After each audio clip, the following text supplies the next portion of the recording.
안녕하세요. 저는 서울에 살고 있는 30대 여자입니다. 저는 평소에 사연 열차를 즐겨 듣는 애청자인데요. 사연을 듣다 보면 세상에 참 별의별 사람이 많더라고요. 저 역시 그 별의별 사람과 결혼하고 그 못지않은 시댁 식구들을 만나게 되어 이혼을 하게 되었는데요. 저의 기가 막힌 사연 한번 들어보실래요?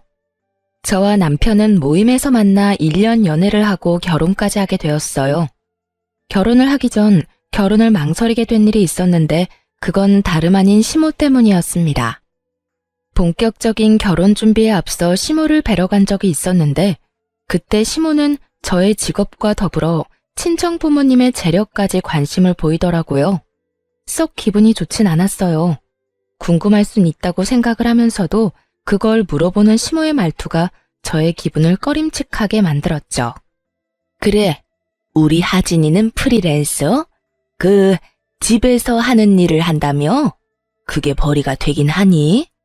이 엄마는 옛날 사람이라 집에서 일한다는 게 생소하구나.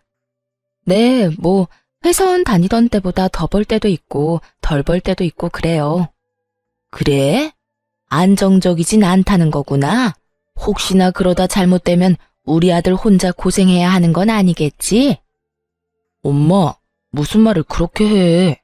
하진이가 힘들면 내가 더 벌면 되고 내가 힘들면 하진이가 더 벌면 되는 거지. 누가 더 고생한다 이런 말이 어디 있어? 같이 서로 힘을 합쳐 사는 거지. 그렇긴 한데 아무리 그래도 같이 꾸준히 잘 벌면 더 좋은 건 사실이지 않니? 요즘엔 여자도 돈을 벌어야 하는 세상이야. 혼자 벌어서 그 생활이 감당이나 되겠니? 아, 그리고 부모님은 들어보니 벌어두신 걸로 생활하신다고 하던데. 노후 자금까지 마련해둔 상태인 거지? 혹시나 나중에 너희한테 손 벌리거나 하진 않겠지? 아무래도 하진이가 외동딸이니 조금 걱정인 부분이 없지 않아 있구나. 제 직업과 벌이에 관해 물어볼 땐 충분히 궁금해하실 수 있다고 생각했습니다. 하지만 부모님의 재력이나 노후에 관해 물어오니 이건 좀 아니란 생각이 들더라고요. 하물며 시모 본인은 계속해서 남편에게 용돈을 받아 쓰고 있는 것을 뻔히 아는데 제 앞에서 저딴 말을 하니 어이가 없기도 했어요. 이런 제 마음을 남편이 눈치챘는지 서둘러 시모의 입을 막아버리더라고요. 엄마, 왜 계속 그런 걸 물어? 하진이 집 우리가 걱정할 필요도 없을 만큼 준비 탄탄하게 잘 해놓으셨어. 그러니까 그런 거 자꾸 묻지 말란 말이야. 내가 진짜 하진이 보기 부끄럽다고. 하진아, 엄마가 돌아가신 아빠 때문에 생활고에 시달린 경험이 있으셔서 그래. 생활이 힘들면 아무래도 가정부터 무너지니까. 그러니까 기분 나쁘게 생각하지 말아줘. 아니야. 기분 나쁘긴. 전 괜찮아요, 어머님. 그리고 부모님 노후 자금은 다 준비하신 걸로 알고 있어요. 그러니 그런 걱정은 안 하셔도 돼요. 제 일도 고정적으로 맡고 있는 일이 있어서 기본적으로 꾸준히 버는 돈도 있으니 그것도 걱정하지 마시고요. 말은 이렇게 했지만 꺼림칙한 기분을 지울 수가 없었는데 그놈의 사랑이 뭐인지 남편을 너무나도 사랑한 저는 이 적신호를 외면한 채 결혼까지 하게 된 것이었죠. 처음 2개월, 3개월까지는 참 좋았습니다. 이래서 결혼들을 하는구나 하는 마음이 들 정도로 행복했어요. 행복하면서 오는 안정감은 일도 더 잘 되게 만드는 것 같았고 하물며 시간을 따로 내 데이트를 할 필요도 없이 매일 밤 집에서 남편을 만나니 시간을 더 활용적으로 쓸 수 있는 기분마저 들더군요. 신혼 초엔 남편의 행동도 제 마음에 쏙 들었는데 남편은 집안일을 잘하며 여자일 남자일 나누지 않고 적극적으로 뭐든 나서 처리해주곤 했어요. 저 역시 그런 남편을 위해 일이 끝나고 나면 맛있는 음식을 준비하고 쾌적한 환경에서 남편을 맞이하고 노력했었죠. 이렇게까지 행복한 것이 결혼이라면 진작 했어야 했다는 생각이 들 정도로 만족스러운 결혼 생활이었는데 애써 무시하고 넘겼던 시댁에서 일이 일어나기 시작했습니다. 처음 문제는 남편의 여동생 신우이였어요. 저에겐 제 능력을 따지는 것도 모자라 친정의 재력에 대해서도 아낌없는 걱정과 우려를 토해내던 시모는 정작 본인 노후에 대한 대책도 없어 보이더군요. 더 가관인 건 신우이였는데 신우이는 적지 않은 나이인데도 불구하고 제 앞가림도 제대로 못하고 있었어요. 시모는 그나마 살고 있는 집이 작아였던 터라 남편이 조금씩 주는 용돈과 소일거리를 하며 생계를 유지라도 하고 있었는데 젊은 신우이는 조금만 마음에 안 든다 싶으면 참을 생각은 전혀 하지 않고 회사를 그만두는 것을 반복하고 있었죠. 오빠, 나 회사 그만둬서 그러는데 용돈 좀 주면 안 돼? 너 또 그만뒀어? 입사한 지 얼마나 됐다고. 이번이 몇 번째야? 아, 몰라. 자꾸 이상한 트집 잡아서 구박하잖아. 요즘 세상에 갑질이 말이나 돼? 그럼 말도 안 되는 갑질 참으면서 회사 다니는 사람이 어딨어? 어쨌든 용돈 좀 줘. 나 돈 하나도 없단 말이야. 너 이번이 정말 마지막이야. 다음부턴 국물도 없어. 네, 오라버니 고맙습니다. 이렇듯 신우이는 야금야금 남편에게 용돈이란 명목으로 돈을 뜯어가기 일쑤였고 그 액수가 크지 않았던 터라 그저 지켜만 보고 있는 상황이었죠. 그런데 신우이는 남편에게 뜯어가던 돈으론 부족했는지 어느 날은 제가 혼자 있는 낮 시간에 집으로 찾아왔더라고요. 연락 한 통 하지 않고 말이죠. 아가씨, 갑자기 무슨 일이세요? 지금 회사에 있을 시간 아니에요? 회사 그만뒀어요. 조금 더 일찍 입사한 게 무슨 벼슬이라도 되는 줄 아는지 과장이 계속 잔소리하고 괴롭혀서 그냥 그만두고 나와버렸어요. 아, 그래요? 그러면 또 취업 자리 알아봐야 하겠네요. 그렇죠 뭐. 그렇지 않아도 이력서 냈는데 면접 보러 오라고 해서 가보려고요. 그래서 하는 말인데 언니, 나 용돈 좀 주면 안 돼요? 면접 보러 가려고 하는데 마땅히 입을 옷이 없어서요. 네? 용돈이요? 아가씨, 얼마 전에 오빠한테 용돈 받아갔잖아요. 그때도 오빠가 꽤 준 걸로 아는데 설마 그 돈을 다 썼어요? 아, 그거 얼마나 된다고 남아있겠어요. 이미 다 쓰고 없죠. 그러지 말고 용돈 좀 줘요. 저 진짜 이번 회사는 꼭 다니고 싶단 말이에요. 이번에 면접 붙으면 그만 안 두고 오래 다닐 자신도 있다고요. 사실 예전부터 들어가고 싶던 회사였는데 번번이 떨어져서 면접도 못 봤던 곳이에요. 제가 오죽 간절하면 언니한테까지 이러겠어요? 그러니까 돈 좀 줘요. 제가 이번엔 정말 잘할게요. 다른 것도 아닌 면접 핑계를 대는데 어쩔 도리가 없더라고요. 하는 수 없이 전 결국 신우이에게 용돈을 주게 되었고 신우이는 말한 대로 정말 가고 싶었던 회사였던 것인지 준비를 열심히 한다 싶더니 취업을 했다고 연락이 왔더라고요. 언니, 저 붙었어요. 그때 말했던 그 회사에 입사했다고요. 그게 정말이에요? 아가씨, 정말 축하해요. 그렇게 가고 싶어 하더니 정말 잘 됐어요. 전 진심으로 축하해 주었고 신우이는 덕분에 취업 성공했다며 고맙다고 하더군요. 그렇게 취업을 한 신우이는 이때껏 다녔던 회사와는 달리 자기 말처럼 열심히 회사에 다녔고 한 달이란 시간 동안 단 한 번도 회사에 가기 싫다, 그만두고 싶다 등의 말을 하지 않더라고요. 그간 매번 한 달 만에 그만두거나 길어도 두세 달이었던 터라 이번엔 뭔가 달라도 확실히 다르다고 생각할 때였어요. 여보, 이번엔 아가씨 오래 버티네? 그 회사 진짜 다니고 싶었던 회사였나 봐. 그때 집에 와서 나한테 용돈 받아갈 때 그랬거든. 진짜 가고 싶었던 회사인데 번번이 떨어졌다고 말이야. 아, 어찌되었든 아가씨가 마음 잡은 것 같아서 다행이다. 나 회사 생활 적응 못하는 아가씨 보면서 내심 걱정했거든. 말도 마. 지금 다니는 회사가 마음에 드는 게 아니라 남자가 마음에 드는 거더라고. 뭐? 아가씨 좋아하는 남자 생겼대? 아니면 남자친구라도 생긴 거야? 남자친구 생기셨단다. 뭐 들어보니까 면접 볼 때 같이 면접 본 사람인데 그 남자 도움으로 면접에도 붙을 수 있었다고 하더라고. 옆에 앉아서 기다리는 동안 면접 노하우도 많이 알려주고 긴장 풀리게 웃긴 이야기도 많이 해주고 그랬대. 정말? 그러면 입사 동기하고 사내 커플인 거네? 그렇지. 아주 푹 빠져있더라. 말끝마다 자기 남자친구 자랑을 해대는데 귀 따가워 죽는 줄 알았어. 신우이에겐 꽤 괜찮은 남자친구가 생긴 듯 했고, 전 그 이유가 무엇이든 간에 신우이가 회사에 잘 다니는 것 같아 다행이라고 생각했어요. 딱 여기까진 다 괜찮았습니다. 젊은 남녀가 서로 좋아 만나겠다는데 그건 문제가 될 것이 전혀 없었죠. 하지만 그 다음이 문제였어요.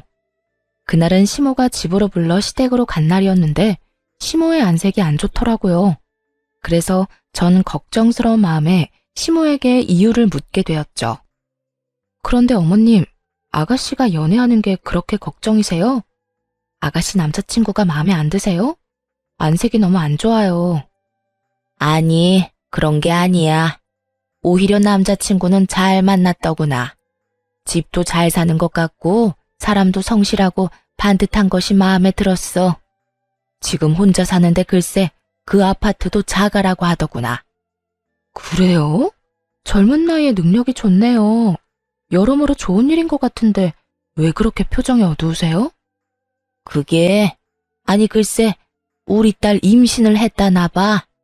모아둔 돈은 전혀 없는 주제에 덜컥 임신이라니. 일을 어떻게 해? 상대방은 바라는 게 많아 보이던데 우리는 능력이 안 되니 말이다. 돈은 없으면서 당장 결혼해서 아기는 무조건 낳을 거라고 난리다. 내가 골머리가 다 아파. 연애한 지 한 달 만에 임신, 그리고 결혼이라니. 솔직히 당황스럽긴 했어요. 그렇다고 이미 가진 아기를 지우라고 할 수도 없는 노릇이고, 또 그렇다고 준비된 것도 없는 아가씨에게 하고 싶은 대로 다 하라고 할 수도 없는 노릇이었죠. 그렇게 제가 당황스러움에 아무 말도 하지 않고 있으니 시모가 내 눈치를 살피며 이야기를 꺼내기 시작했어요. 그래서 하는 말인데 네가 시집 올 때 해온 신혼집 알아보니까 그 아파트 가격 많이 올랐던데 그거 처분해서 우리 딸 시집 좀 보내면 안 되겠니? 저를 시댁으로 부른 목적이 밝혀지는 순간이었어요. 결혼을 할 당시에 남편이 모은 돈이 별로 없어 친정에서 아파트를 해주셨는데 그 아파트를 팔아 시누이 결혼 자금으로 내놓으란 말을 하려 저를 부른 것이었더군요. 이런 정신나간 시모들이 있다고 하더니 제 시모가 이런 정신나간 말을 저에게 할 거라고는 상상도 못했습니다. 이런 문제일수록 애매하게 말해 괜한 기대감을 주는 것보다 확실하게 딱 자르는 게 맞다고 생각해 저는 조금 단호하게 나가기로 했어요. 네? 제 집을요? 그러면 저희는 어디서 살아요? 어디서 살긴 여기서 살면 되지 않니?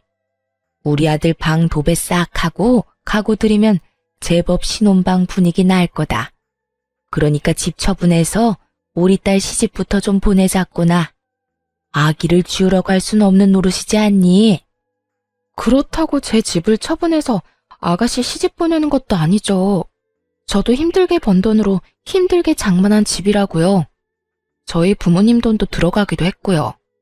어찌됐든 전 그럴 생각 없으니 어머님도 방금 하신 말은 없던 걸로 해주세요.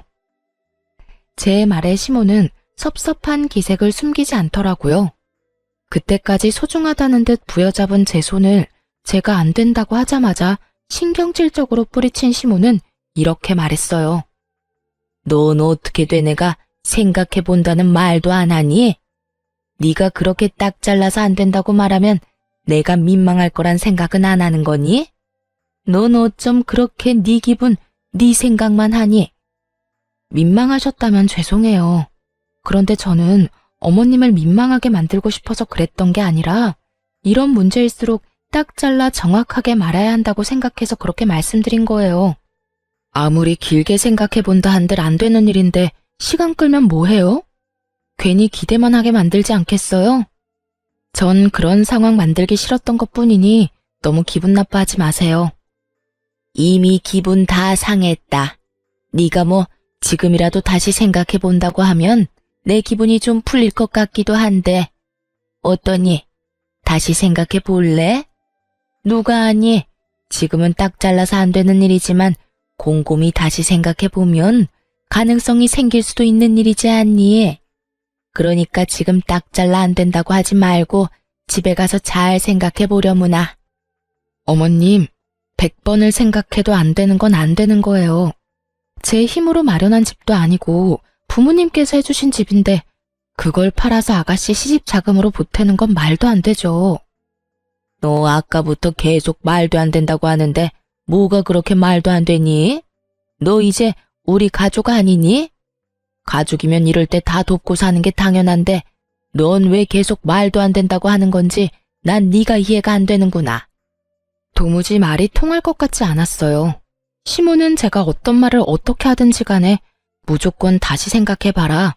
가족끼리는 다 돕고 사는 거라는 대답만을 해댔고 짜증내고 때를 쓰는 시모를 달래는 것도 지쳐갔어요. 어머님, 죄송한데요. 전 어머님이 무슨 말을 어떻게 하시든지 간에 절대 제 집 팔 생각 없으니까 그런 줄 아시고 다신 이런 말 꺼내지 말아주세요. 저는 어머님이랑 더는 얼굴 붉히고 싶지 않아요. 이런 저의 말에도 시모는 끝까지 저를 붙잡고 무어라 말을 하려고 했지만 전 그런 시모를 뿌리치다시피 하고 시댁을 벗어났습니다. 진이 다 빠지는 기분이었어요. 적어도 2시간 정도 같은 말을 하며 시모와 실랑이를 하고 집에 돌아왔더니 정신적으로 너무 피곤하더라고요. 그렇게 몸도 마음도 고단해 아무것도 못하고 소파에 앉아 쉬고 있으니 퇴근한 남편이 집으로 들어오더라고요. 남편도 눈이 있다면 만신창이가 된 제 상태가 보일 텐데 남편 놈은 저를 보자마자 다짜고짜 또 시누이 이야기를 꺼내기 시작했어요. 오는 길에 엄마랑 통화했는데 당신 꼭 그렇게까지 말했어야 했어? 우리 엄마 엄청나게 섭섭해하더라. 어떻게 그렇게까지 딱 잘라서 말할 수가 있는 거냐고. 당신 다시 봤단 말까지 했다고. 나야말로 어머님 다시 봤어. 몇 번이나 좋게 이야기해도 결국은 이거야. 다시 생각해보면 내 말이 다 맞으니까 이 집 팔아서 돈 내놔라. 무슨 말이 통해야 좋은 말로 설명을 하지. 당신 같으면 어떻게 했을 건데? 몇 시간이 걸리든 계속 좋게 안 된다고 했을 거야? 나 오늘 2시간 넘게 이 집 이야기만 하다가 왔어. 내가 오죽했으면 다신 그런 말 꺼내지 말란 말까지 했겠냐고. 당신 심정 이해 안 되는 건 아니지만 그래도 좋게 말하지 그랬어. 아니, 그냥 이 집 처분해도 상관없잖아. 우리야 엄마 집에 들어가서 살면 되는 거고 집이야 부지런히 모아서 다시 장만하면 되는 거지. 어차피 당신도 친정에서 받아온 집이면서 뭐가 아깝다고 그렇게 안 판다고 우겨서 이 난리를 만들어. 이놈도 제정신은 아니구나 싶었어요. 저희 부모님께서 힘들게 번 돈으로 제가 조금이라도 편하게 살기 바라는 마음에서 장만해 주신 집을 팔아 시누이 시집 보내고 시집살이나 하라는데 어느 여자가 웃으면서 네 하겠어요? 그건 그 여자가 나사 하나 빠진 거 아닐까요? 다른 사람은 어떻게 생각할지 몰라도 제 생각은 확고했기에 남편의 말을 듣는 내내 남편의 정신 상태가 궁금해지더군요. 여보, 우리 부모님은 하늘에서 떨어진 돈으로 이 집 마련해 주신 것 같아? 우리 부모님도 힘들게 번 돈으로 나 편히 살라고 큰맘 먹고 마련해 주신 집이야. 그런데 나 편히 살라고 마련한 집을 홀랑 팔아서 아가씨 시집 보내고 난 시집살이나 하라고? 당신 같으면 그렇게 하겠다는 말이 나오겠어? 아니, 당신이 어떻든 상관없이 난 그렇게 착하지도 그렇게 너그럽지도 않은 사람이니까 나한테 그런 말도 안 되는 요구하지 마. 당신 진짜 이렇게까지 냉정하게 굴어야겠어? 나도 오죽하면 이렇게까지 말하겠냐고. 다른 것도 아닌 임신했다잖아. 죽어도 아기 낳겠다는데 그러면 미혼모를 만들어? 그럴 순 없는 노릇이잖아. 일단 시집은 보내야지. 그러니까 애초에 그렇게 과한 혼수를 요구하면 아가씨가 딱 잘라서 안 된다고 했어야지. 모아둔 돈도 없고 마련할 능력도 없으면서 무조건 알겠다고 하면 어떻게 해. 그 뒷수습은 누가 하냐고. 아가씨 생각하면 나도 안타깝긴 하지만 그건 그거고 이건 이거야.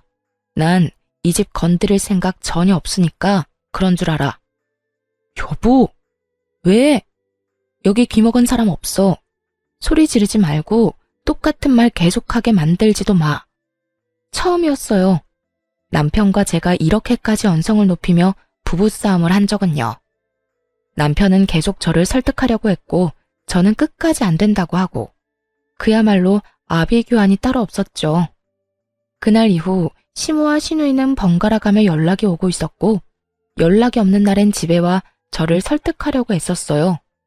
시모는 저에게 늘 이런 말을 했고, 예, 너 진짜 가족끼리 이렇게까지 매정하게 구는 거 아니다. 내가 매번 하는 말이지만 다시 한번 생각해봐라. 아니, 다시 생각해볼 필요도 없어. 그냥 집 처분하고 네 시누이 줘. 이건 네가 해줘야만 하는 거야. 가족끼리 돕고 사는 건 당연한 거 아니니? 너도 이제 우리 가족이고 능력이 되는 네가 해결해줘야 하는 건 당연하다는 이 이야기야. 시누이는 늘 이런 이야기를 했죠. 언니, 진짜 이럴 거예요? 그까짓 돈 얼마나 한다고? 임신해서 그렇지 않아도 힘든 저를 더 불안하게 만들어요? 언니가 돈 안 해줘서 저 시집 못 가면 언니가 책임질 거예요? 저 임신까지 했는데 이러다 결혼 못하면 미혼모 된다고요. 아니 막말로 내가 그런 좋은 집에 시집 가게 되면 나만 좋겠어요? 내가 언니랑 오빠한테 다 보답하지 않겠어요? 공부 많이 했다고 하던데 어떻게 당장 눈앞의 것만 생각하고 먼 미래는 생각을 안 해요? 정 아파트 처분하는 게 싫으면 담보대출이라도 받아달라고요. 사실 설득이라기보단 당당한 요구와 우격다짐에 더 가깝긴 했지만요. 결국 전 두 사람의 번호를 차단함과 동시에 집에서 하던 작업을 밖에서 하곤 했습니다. 괜히 얼굴을 마주쳐봤자 감정만 상할 것이고 전화를 붙잡고 있어봤자 같은 말만 반복하는 상황에 지치기도 했으니까요. 남편은 제가 차단까지 했다는 사실을 전해 들었는지 또 저를 닥달하기 시작하더군요. 당신 진짜 이럴 거야? 어떻게 시댁 식구를 차단할 수가 있어? 내가 오죽했으면 이렇게까지 했겠어? 전화가 쉴 새가 없어. 어머님이랑 아가씨가 계속 전화해서 아니, 두 사람은 나한테 이 집 맡겨놨대? 나한테 도대체 왜 그러는 거야? 두 사람도 오죽했으면 그렇게까지 하겠어? 오죽 급하고 절박하면 그렇게까지 하겠냐고. 난 분명 안 된다고 여러 번 말했고 지금도 그 생각에는 변함없어. 그러니까 나한테 그만 연락하고 그만 찾아오라고 전해. 남편은 끝까지 제 입장에선 조금도 생각하지 않는 듯 하더라고요. 그저 남편의 머릿속엔 자기 동생만으로 가득해 보였고 전 그런 남편을 보며 점점 실망감을 느끼고 있었습니다. 그렇게 살얼음판을 걷는 와중에 시누이의 상견례 소식이 들려오더라고요. 마음 같아선 상견례고 나발이고 참석하고 싶지 않았지만 남편이 돈도 안 내놓으면서 자리도 채우지 않을 셈이냐며 빈정거리길래 결국 참석하게 되었어요. 상견례 자리는 생각보다 화기애애했는데 본격적인 결혼 준비와 함께 돈 이야기가 오가며 분위기는 조금씩 무거워지더라고요. 저희는 아무리 급하게 하는 결혼이라도 격식은 차리고 싶은데 사돈 생각은 어떠세요?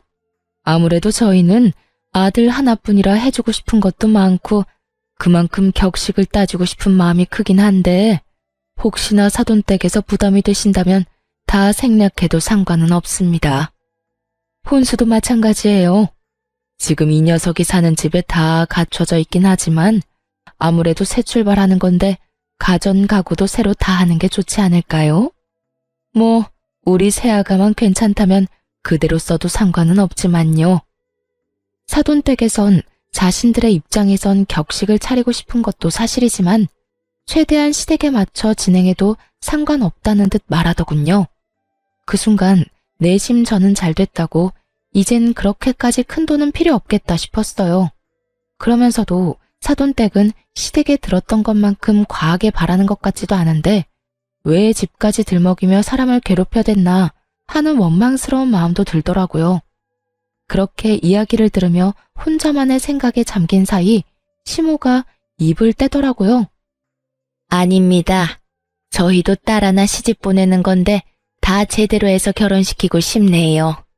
혼수도 이미 다 알아보고 있어요. 그러니 사돈께선 말씀하신 대로 격식 다 갖추고 애들 결혼시키면 될 것 같아요.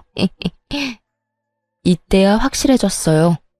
애초에 시모와 시누이가 말하던 사돈댁에서 바란 혼수 따윈 없었다는 것을요. 그저 시누이와 시모가 처음부터 밉보이고 싶지도 않고 있는 척을 하고 싶어 이때껏 돈을 내놓으라며 사람을 괴롭혔던 것이라는 것을 말이죠. 그 순간 화가 나기도 했지만 불안하더라고요. 당장 돈 나올 구멍이 전혀 없다는 걸 아는데 저런 대화를 주고받으니 기가 막히면서도 불안할 수밖에요. 그 뒤로도 이런저런 이야기가 오가긴 했지만 깊어지는 불안감 때문에 전혀 집중할 수가 없었고 정신을 차려보니 상견례는 끝이 났더라고요. 제 불안감과는 달리 결혼식은 생각보다 더 빨리 준비되어 가고 있었어요. 고가의 식장과 스튜디오, 드레스, 메이크업 예약을 했다는 이야기도 들리더라고요. 그럴수록 저는 더욱 불안해졌고 그 불안감은 현실이 되었습니다. 그날도 남편은 출근을 하고 저는 집에서 일을 하고 있는데 점심시간이 갓 지났을 무렵 출근한다고 나간 남편이 시모와 함께 집으로 들어오더라고요. 양손에 하나씩 큰 캐리어를 끌고서요. 여보, 이 시간에 집엔 무슨 일이야? 어머님까지. 그런데 그 짐은 뭐예요? 보면 모르니?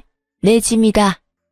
제 물음에 시모는 당당하게 대답했고 그제야 상황 파악이 된 제가 남편을 노려봤어요. 남편도 제 살결인 눈빛을 읽었는지 상황을 장황하게 설명하기 시작하더군요. 여보, 그게 말이야. 당신은 이 집 팔 생각 전혀 없다고 그러고 임신한 여동생은 시집 보내야 하겠고 그러니 어쩌겠어. 우리가 돈 나올 때라곤 엄마 집뿐이니 엄마 집 처분하고 우리랑 같이 살기로 했어. 엄마가 큰맘 먹고 집도 처분하고 우리랑 같이 사는 불편함도 감수하기로 했으니까 당신도 이 집 지킨 대신 엄마 좀 모시고 살아야겠어. 사건의 전말은 이러했어요. 제가 도저히 집을 팔 기미가 보이지 않자 시모의 집을 팔아 시누이의 결혼 자금을 쓰고 있었던 것이었어요. 상견례 전 저에게 이런 계획을 털어놨다간 제가 상견례 자리에서 가만히 있지 않을 테니 저에겐 비밀로 하고 있다가 상견례가 끝나자마자 집으로 밀고 들어왔던 것입니다.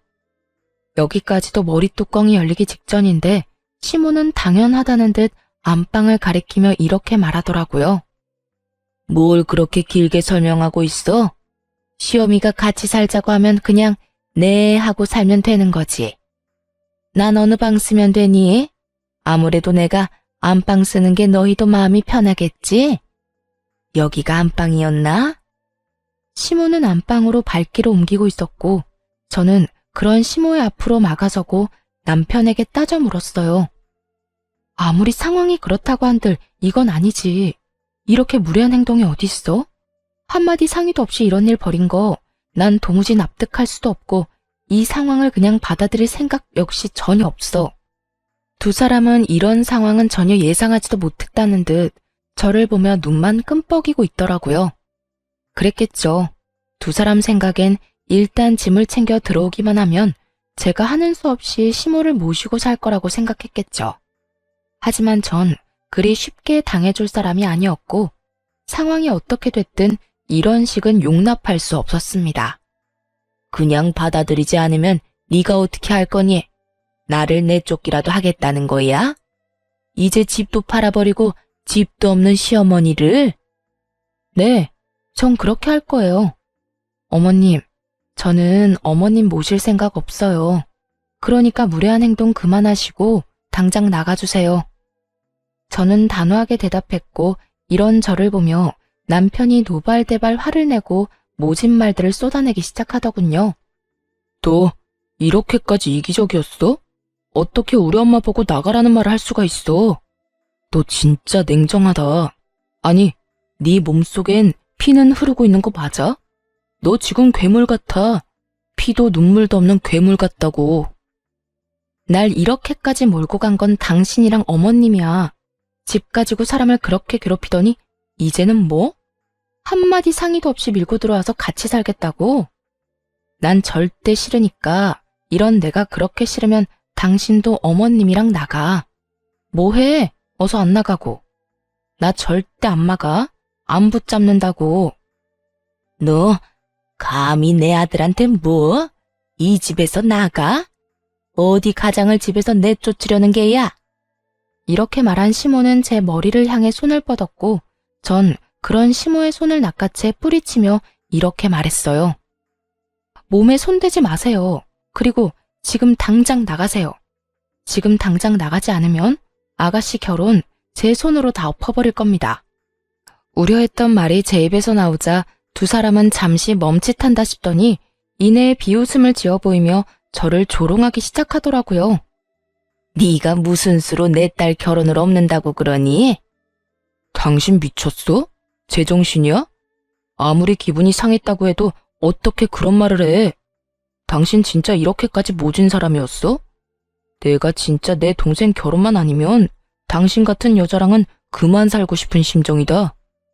제가 하고 싶은 말을 남편놈이 먼저 하고 앉았더군요.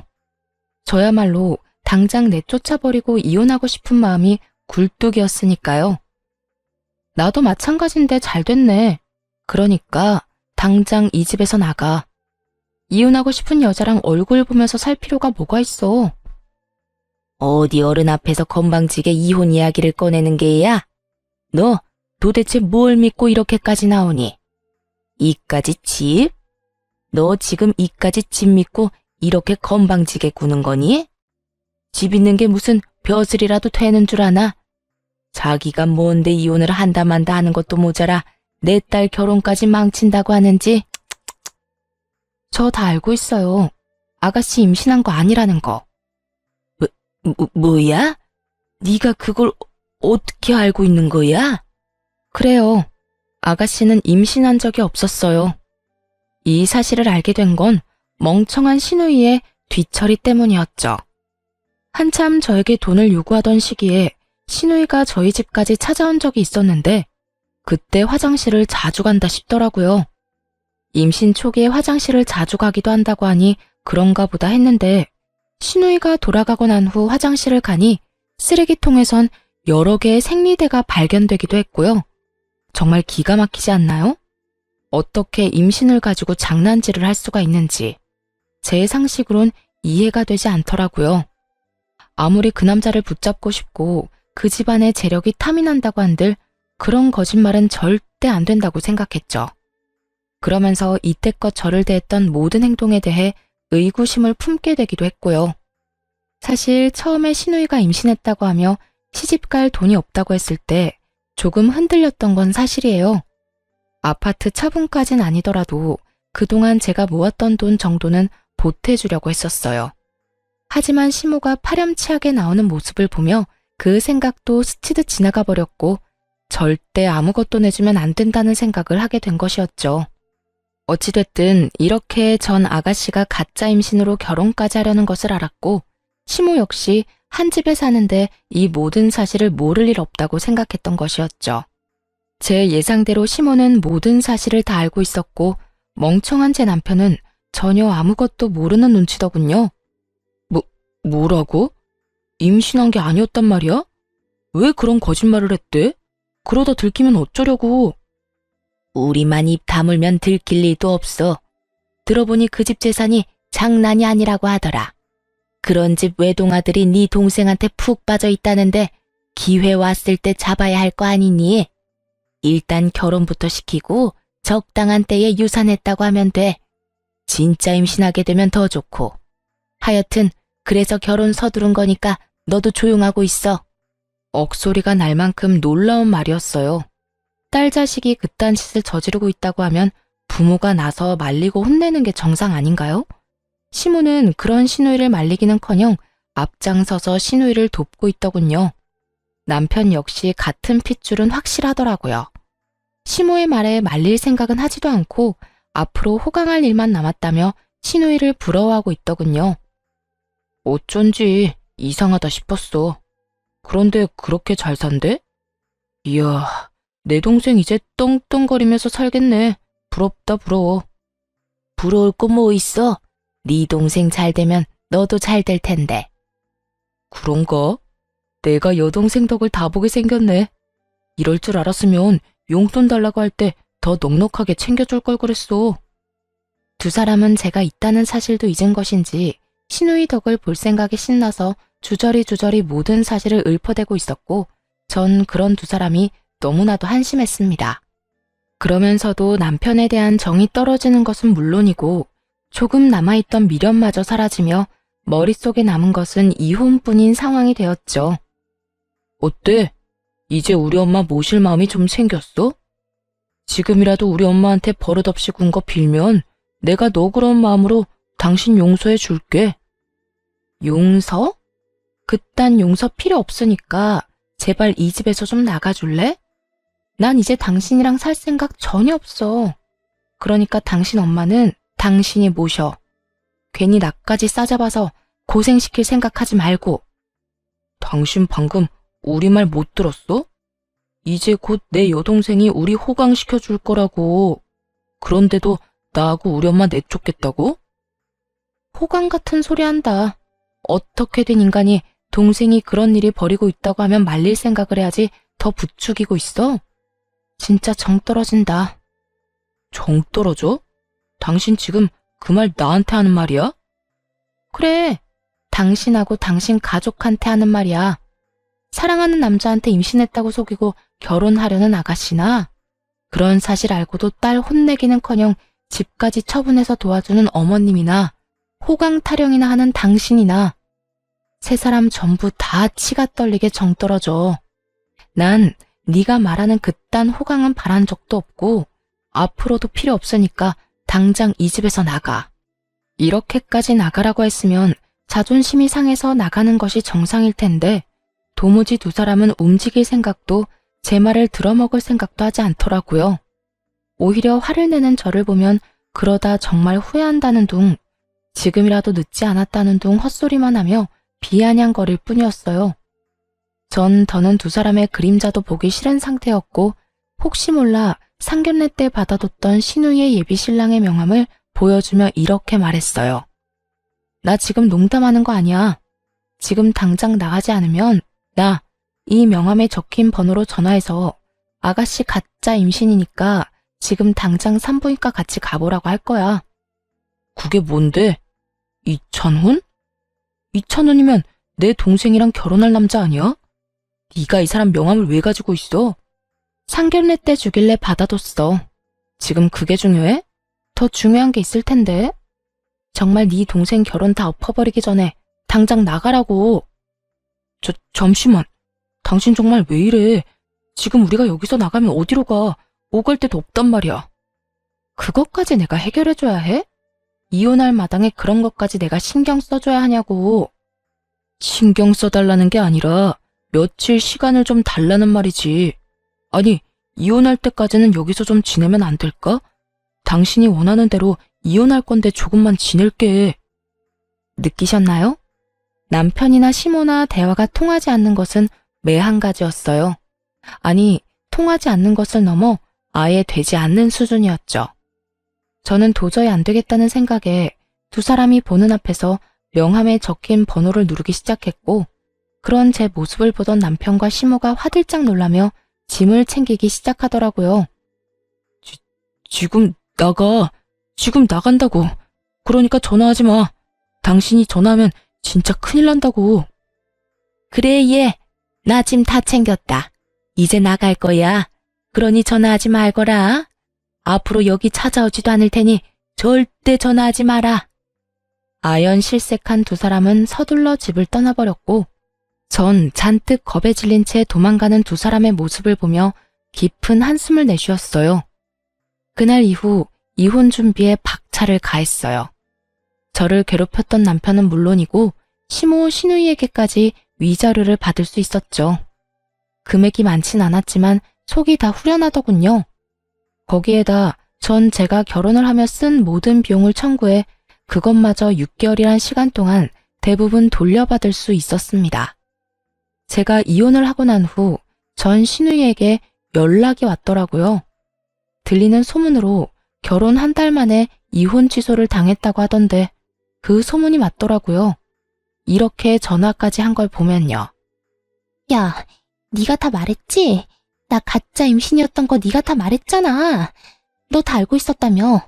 네가 내 남편한테 전화해서 산부인과 가보라는 거 아니냐고. 야, 마누라가 임신했는데 남편이 병원 같이 가고 싶어 하는 건 당연한 거 아니니? 어디 애먼 사람한테 전화까지 해서 핫플이야. 그전까진 병원 가보자는 말도 안 했단 말이야. 왜 갑자기 병원에 가자고 하냐고. 그걸 나한테 물으면 어떻게 해? 네 남편한테 물어봐. 당사자 두고 왜 나한테 이 난리야? 이혼하자고 저 난리를 부리는데 어떻게 그딴 걸 물어봐? 진짜 머리는 장식용이야 뭐야? 너야말로 대가리가 장식용이겠지.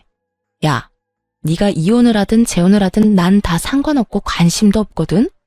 그러니까 나한테 이딴 식으로 책임 떠넘김을 생각하지 말고 이럴 시간에 반성이나 해. 애초에 이런 일이 벌어진 것도 네가 다 임신했다는 거짓말 때문에 일어난 일이니까. 알겠어?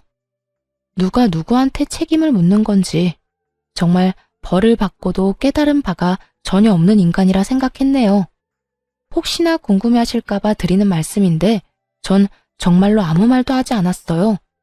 처음엔 연락해 말해줄까 싶기도 했지만 그렇게까지 깊게 관여하고 싶지 않아 명함을 벌어버렸습니다. 제 일 처리에도 힘이 벅찬 상태라 남 생각할 여유가 되지 않기도 했고요. 어쨌든 전 신우이는 이혼이 아닌 혼인 취소가 되었다고 들었고 그 뒤에 경악스러운 일이 회사에 소문이 나며 그토록 어렵게 입사하게 된 회사도 그만뒀다고 하더군요. 여러 위자료와 결혼을 한다고 집까지 팔아 써댔던 모든 돈을 허공에 날린 꼴이 되어버린 것이었죠. 그렇게 빚쟁이가 되어버린 세 사람은 작은 집에서 옹기종기 모여 산다는 이야기를 들을 수가 있었네요. 이렇게 그 악연도 끝날 거라 생각했는데 아니더라고요. 전 남편이 집으로 찾아왔으니까요. 찾아와서 다시 받아달라고 매달렸냐고요? 아니요. 돈을 빌려달라 매달리더군요. 여보, 잘 지냈어? 의미 없는 질문하지 말고 할 말이나 해. 피차 얼굴 봐서 반가운 사이도 아니잖아? 그래, 당신 말이 맞아. 우선 예전 일은 미안했어. 내가 잠시 정신이 나갔었나 봐. 지금 생각하면 내가 왜 그랬나 싶은데 그땐 뭐에 홀리기라도 했는지 내가 하는 모든 행동이 잘못된 행동이라고 인지하지도 못했어. 정말 미안. 같은 말 시킬 거야? 할 말만 하라고. 고작 그딴 사고 하자고 온 건 아닐 거 아니야? 제 말에 남편놈은 제 눈치를 힐끔힐끔 보며 이야기를 꺼내더라고요. 그게... 여보, 나 돈 좀 빌려주면 안 될까? 알다시피 이리저리 빚을 많이 내서 요즘 많이 힘들어. 막내도 아직 취업 못해서 나 혼자 감당하려니까 너무 버거운 상태야. 그러니까 당신이 너무 힘들어서 그러는데 나한테 돈을 빌려달라고? 다른 사람도 아닌 나한테? 죽을 만큼 힘드니까 당신밖에 생각이 안 나더라고. 그리고 우리한테 받은 위자료도 있으니까 여유도 있을 거 아니야. 조금만 빌려주면 안 될까? 구구절절 사연팔이를 하는 전 남편을 앞에 두고 얼마나 웃었나 모릅니다. 이혼할 때 위자료로 준 돈을 빌려달라니 너무 기막히고 웃긴 발상 아닌가요? 어떤 생각을 가지고 사는지 결혼 생활 내내 궁금했는데 역시 여전히 생각을 알 수도 이해하고 싶지도 않은 사람이더군요. 위자료로 준 돈을 빌려달라? 당신 진짜 예나 지금이나 웃긴다. 그게 가능할 거라 생각해? 내가 당신 뭘 믿고 돈 거래를 해? 그래도 우리 결혼까지 했던 사이인데 그 정도 신뢰는 있잖아. 내가 정말 힘들어서 그래. 신뢰? 너랑 내 사이에 신뢰가 있었으면 우리가 이혼까지 했겠어? 난 당신한테 빌려줄 돈 없으니까 다신 찾아오지 마. 다시 찾아오기만 해봐. 진짜 가만히 안 둘 테니까. 여전히 대화가 되지 않는 전 남편은 또다시 떼를 쓰며 매달리기 시작했어요. 많이 보던 행동이 시작되는 순간. 더 말해봤자 입만 아플 거라는 걸 직감으로 깨달은 저는 바로 휴대전화를 꺼내 112를 눌렀죠. 당신 지금 경찰에 신고하려는 거야? 지금 가. 지금 간다고. 더럽게 치사해서 당신한테 돈 안 빌려. 잘 먹고 잘 살아라. 어쩌면 그렇게도 변한 것이 없는지 남의 인생도 빌어먹으며 살겠다 싶었네요. 그 후로 전 괜한 시간 낭비를 하고 싶지 않아 이사를 해버렸어요. 친정 부모님께서는 같이 살길 원하셨지만 그러고 싶지 않아 적당한 곳을 얻어 혼자 지내고 있어요. 전 여전히 일도 하고 사람들을 만나며 잘 지내고 있어요. 친구와 만나 수다를 떨기도 하고 여행을 가기도 하고요. 가끔 좋은 사람이 나타나면 연애도 하곤 했지만 깊은 관계로 이어진 사람은 없었네요. 지금은 혼자 지내고 있으며 한동안은 연애 생각이 없어요. 깊은 연애로 이어지지 못한 이유가 제가 아직 마음의 준비가 되지 않은 것 같아 한동안은 연애를 하지 않을 생각입니다. 아무리 좋은 사람이 나타나도 제 마음이 준비되지 않았다면 다 소용없는 짓이라는 걸 깨달았거든요. 상대방에게도 할 짓이 못 되고요. 이혼할 당시 혼자가 되는 게 참 무서웠던 것 같아요. 외로움, 허전함, 그 감정들이 저를 견딜 수 없게 만들 것만 같거든요. 하지만 당한 게 있어서 그럴까요? 막상 고민하던 이혼을 하고 나니 알턴이 빠진 것처럼 너무나도 속이 시원하더라고요. 그래서 혼자 지내는 지금이 너무나도 만족스럽고 행복한가 봐요. 앞으로 전 이렇게 살아가 보려고요. 저를 위해 시간을 쓰고 제 행복을 위해 살아가는 삶 말이에요. 여러분도 응원해 줄 거죠? 저의 사연은 끝이 났습니다. 함께 해주신 모든 분 감사합니다.